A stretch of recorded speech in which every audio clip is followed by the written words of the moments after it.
Alors, on est tombé la semaine dernière sur un reportage de la BBC News World. Vous savez que la BBC a envoyé un genre de caravane, pop-up, ça s'appelle comme ça, ce système, une caravane au Canada pendant 1 mois pour prendre le pouls de ce qui se passe au Canada pendant cette campagne électorale. Et entre autres, une de leurs façons de procéder, c'est très important de le dire, c'est de faire un appel par les réseaux sociaux pour voir de quoi les Canadiens auraient envie d'entendre parler. Et là, on se rend compte que peut-être que nous, on le saisit moins parce que ici, alors qu'on ne parlait que de niqab depuis 1 semaine et demie, la BBC News World s'est rendu compte que, en fait, les gens avaient beaucoup plus besoin d'entendre parler des vrais problèmes d'intégration à l'immigration et d'intégration surtout au marché de l'emploi. Un tout petit extrait du reportage de la BBC. After talking to English-speaking immigrants in Quebec City, we are now in Montreal, the province's multicultural hub and destination for thousands of French-speaking immigrants. In recent years, they have increasingly arrived from North Africa, and during election season, this Muslim minority finds itself at the center of the political debate.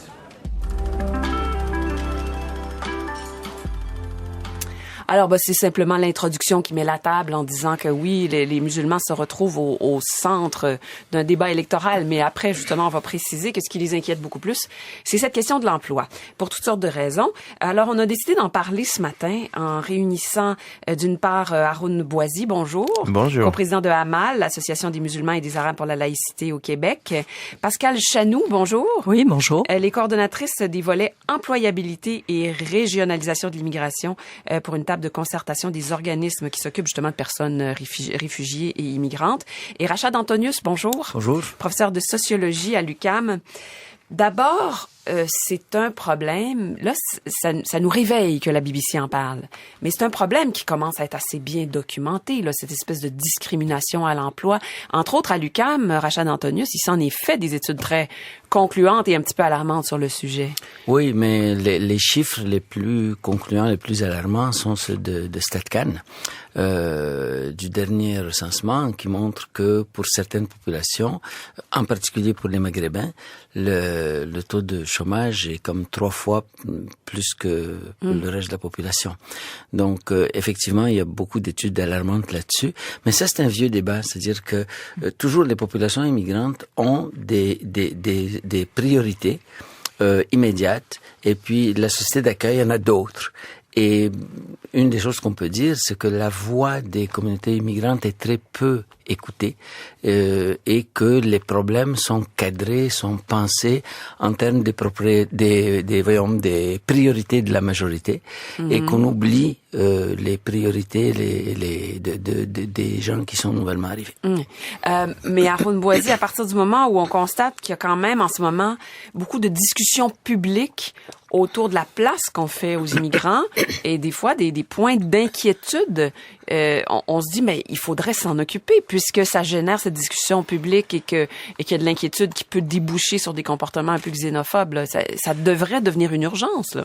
Effectivement, ça devrait devenir une urgence. D'ailleurs, pour les minorités, ils sont impactés d'une manière directe. Ben oui. Et puis pour la majorité aussi, parce qu'évidemment, quand on commence à avoir des classes sociales qui dépendent des origines ou de la religion ou de la couleur de la peau, on se retrouve à magasiner des problèmes très très graves, même pour ceux qui n'appartiennent pas à cette classe sociale, des problèmes de sécurité, de cohésion sociale, etc.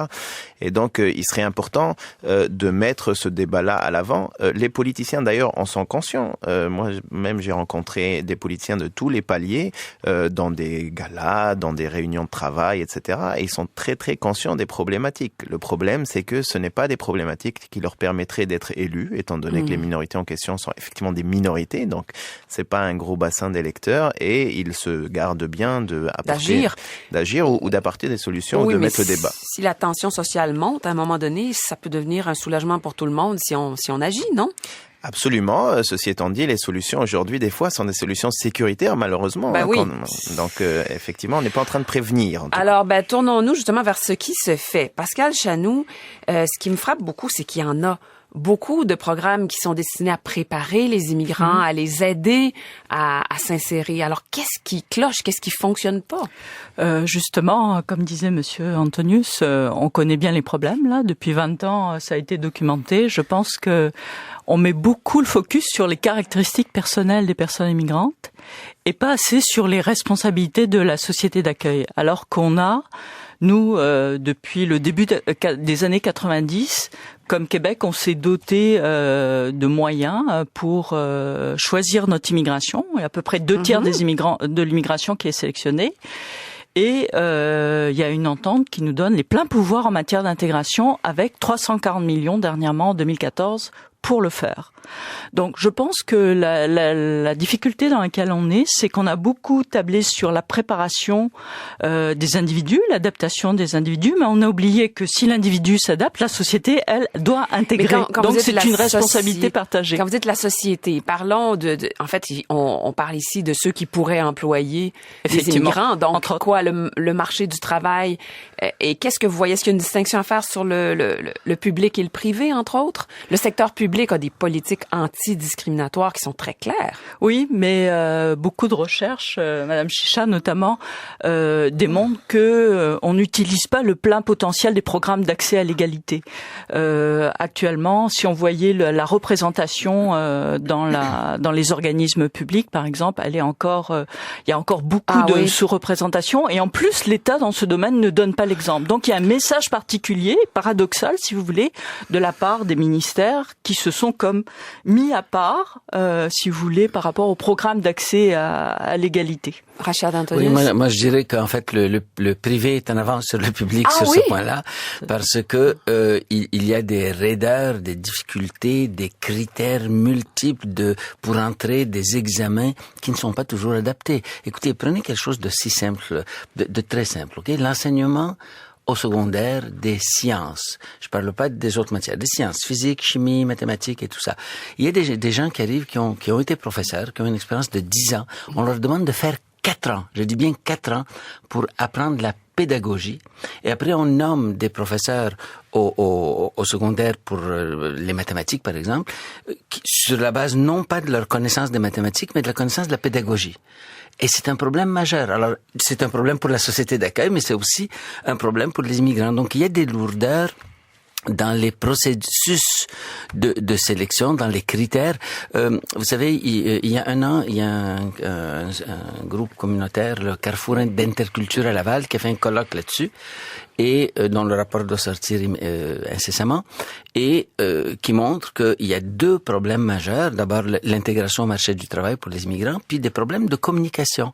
Les institutions ne communiquent pas entre elles, et donc communiquent très mal avec les nouveaux arrivants. Donc là, on aborde toute la question, si je comprends bien, de la reconnaissance non seulement des diplômes, mais de la compétence acquise à l'étranger. Ça, c'est vraiment un problème, un obstacle. Ça a l'air d'être la croix et la bannière là, pour un immigrant qui arrive, même avec bardé de diplômes, à qui on a dit, viens, tu parles français, tu as des diplômes, viens chez nous.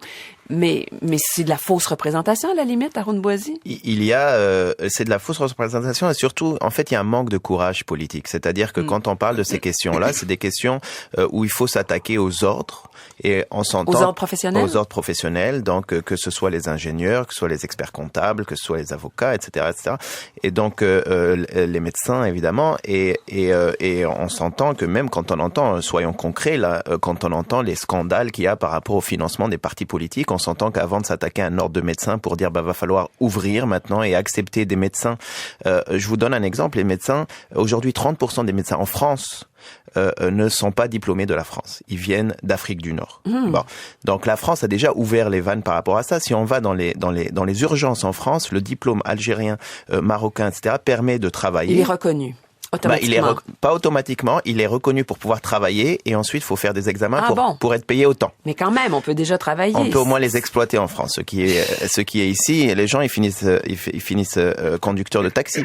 Alors que nous ici, on reconnaît le diplôme français par exemple, mais on reconnaît pas le diplôme algérien, marocain ou tunisien qui permet de travailler en France. Donc on pourrait. C'est un peu absurde. On est dans l'absurde. Bon, d'un autre côté, il y a aussi d'autres réalités, c'est-à-dire que les Maghrébins particulièrement savent le français. Donc quand ils arrivent ici, ils n'ont pas de cours de francisation évidemment, parce que ils savent le français. Ils ont des diplômes qui leur permettent d'être ingénieurs dans des grandes corporations, experts comptables dans des grandes corporations, où tout se fait en anglais. Donc la réalité, c'est que l'anglophone qui débarque au Québec, il a des cours de francisation qui lui permettent de devenir francophone aussi, et donc bilingue, alors que le francophone se retrouve tout seul à pas avoir accès, par exemple, à des formations en anglais. Et on s'entend que c'est pas vendeur aujourd'hui politiquement d'arriver et de dire, vu que vous êtes francophone, on vous accueille et d'ailleurs on va vous donner un coup de main pour que vous appreniez aussi l'anglais. Alors qu'ils auraient pas été diplômés, le problème se poserait pas, parce que dans le bâtiment ou dans d'autres choses où on a besoin de moins de diplômes, le français suffit évidemment à travailler. Oui, mais c'est vrai que c'est pas facile à défendre politiquement. Il faut se comprendre, là, parce que si l'immigrant qui arrive et qui ne parle ni anglais ni français, on lui paye des cours de français. Est-ce qu'on va aussi lui payer des cours d'anglais? À un moment donné, il y aura plus de... Il y a des décisions courageuses à prendre et puis il faut attaquer la problématique telle qu'elle et arrêter de faire l'autruche. Il y a d'autres problèmes aussi qui sont plutôt simples. Par exemple, nous, on a proposé au ministère d'immigration de faire reconnaître le CSQ. On va entrer dans des technicalités, mais le premier papier qu'on reçoit quand on commence à immigrer pour pouvoir démarrer les procédures d'équivalence avant d'arriver ici. Parce qu'on se retrouve très souvent avec des gens qu'une fois ici, ils doivent démarrer avec l'ordre des ingénieurs, par exemple. Ça prend 1 an et demi, alors qu'ils pourraient démarrer ça avant. C'est une réflexion intéressante. Pascal Chanou. Oui, moi, je veux compléter par rapport à l'ARAC. Je pense que, effectivement, les ordres, et puis c'est un dossier qui a été beaucoup travaillé depuis la fin des années 90. 2000 ou 2000. Moi, ce que je trouve important en matière de RAC, c'est en fait que 15% en matière de quoi? De reconnaissance des acquis et compétences. Ah bon, d'accord. Excusez-moi, là, il y a que 15% des gens qui ont un profil de profession réglementée. C'est-à-dire que il faut s'intéresser aux 85% autres. Et pour eux, l'acteur le plus important en matière de reconnaissance des acquis et compétences, c'est l'employeur. Et là, de fait, on va directement du côté des petites et moyennes entreprises, donc qui sont le tissu économique de Québec, puis ceux qui recrutent actuellement.